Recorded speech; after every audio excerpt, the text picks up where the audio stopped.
अस्सलाम वालेकुम। आज मैं बना रही हूँ शलजम वाली रोटी।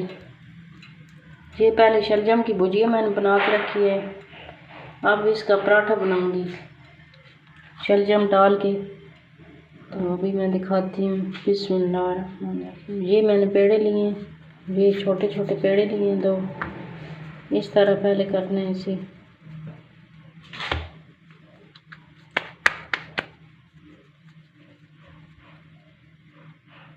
ये तवा मैंने रखा है, ये गरम हो रहा है अभी। बिल्कुल आहिस्ता चूल्हा है। अभी इतनी देर में रोटी तैयार करूँगी तो फिर तेज कर लूँगी आँच।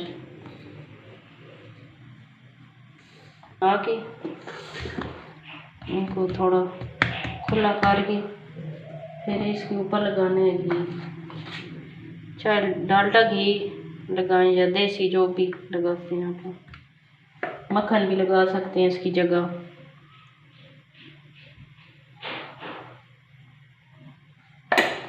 आम आटा जैसे गूंथते हैं उस तरह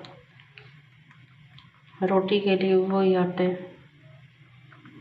कोई स्पेशल नहीं है कि इसके लिए अलग गूंदना। बिस्मिल्लाहिर्रहमानिर्रहीम।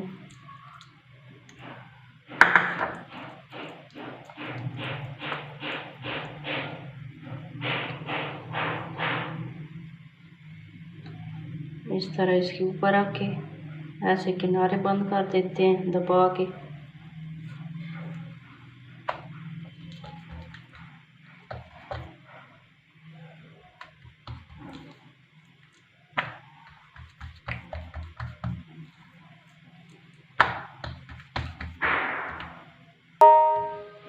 अब चूल्हा तेज करते हैं। अब तवा गरम हो गया। अब इसके ऊपर डालते हैं रोटी। बिस्मिल्लाह।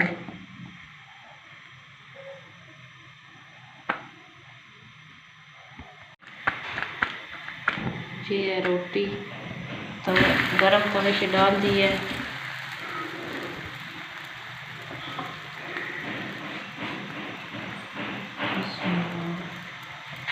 इसकी आँच ज़्यादा आहिस्ता भी ना हो और तेज़ भी ना हो तवे की।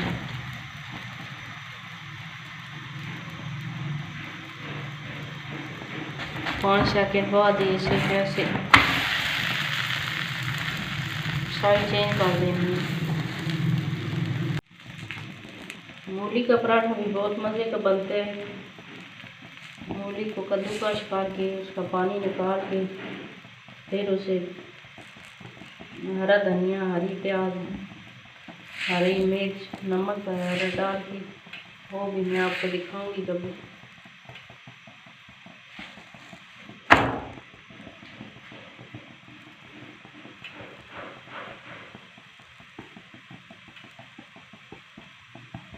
ये 3-4 मिनट में तैयार हो जाती है रोटी शलजम की।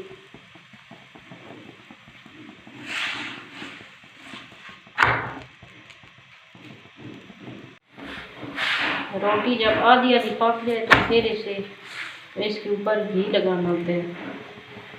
ज़्यादा कच्ची भी हो तो घी लगाएं तो वो जल जाएगी, और ज़्यादा पकने भी नहीं देनी, फिर वो अच्छी लोग उसकी पराठे जैसे नहीं होती।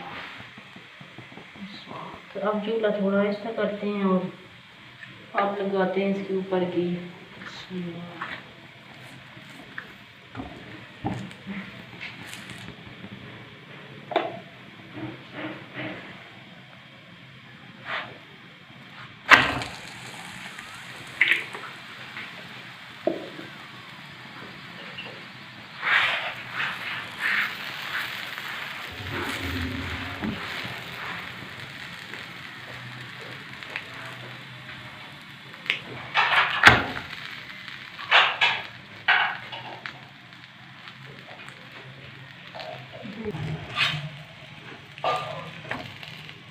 अब इसको काटते हैं, तवे के ऊपर ही काट लेते हैं। बिस्मिल्लाहिर्रहमानिर्रहीम।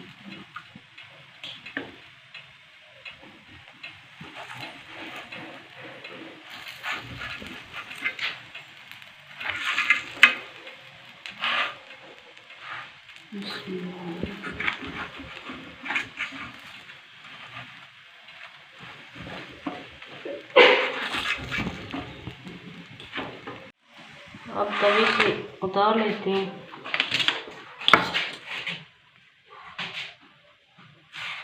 ये तैयार होगी हमारी शलजम की रोटी। ये फेंटी हुई दही के साथ भी इस्तेमाल कर सकते हैं। इसके अलावा चाय के साथ भी बहुत मज़े की लगती है।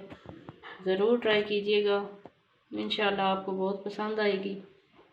अल्लाह हाफिज़।